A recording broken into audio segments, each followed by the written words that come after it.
Hi friends, నమస్తే. Welcome to our channel ఎన్సి రెడ్డిస్ అనుభవాలు.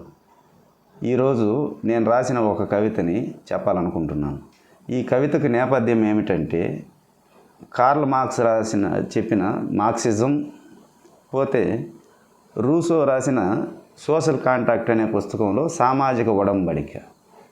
విడివిడిగా జనాలు బతుకుతూ ఉన్నప్పుడు కలిసి బతకదామని చెప్పనేసి నాగరిక జీవనాన్ని ఏర్పాటు చేసుకున్నారు.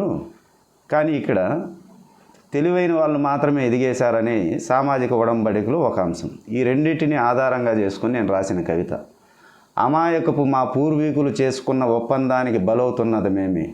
కలిసి బతకాలన్న కుతెలిమంతుల మాటలకు మోసపోయిన అమాయకులు మా పూర్వీకులు. మండే ఎండల్లో మేము పొలాలు దున్నుతున్నాం. వేడి సెగల నడుమ ఫ్యాక్టరీల్లో పనిచేస్తున్నాం.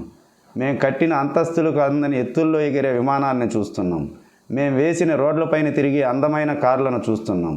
చేయడం చూడడమే మా పని, చేరుకోవడం మాకు తగన పని. మాటల గారడీలతో మా పూర్వీకులను సామాజిక ఒడంబడికకు ఒప్పించిన కుతెలిమంతుల వారసుల వాళ్ళు. కదిలే కార్లలోనూ ఎగిరే విమానాల్లోనూ వారే. వాళ్ళమ్మలు వారిని 9 నెలలు మాత్రమే మోశారు. చచ్చే వరకు వారిని మోయాల్సింది మేమే. చచ్చాక కూడా పాడిపైన మోసుకెళ్లాల్సింది మేమే.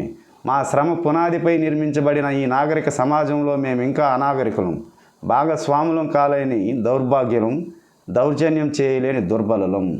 Thank you friends.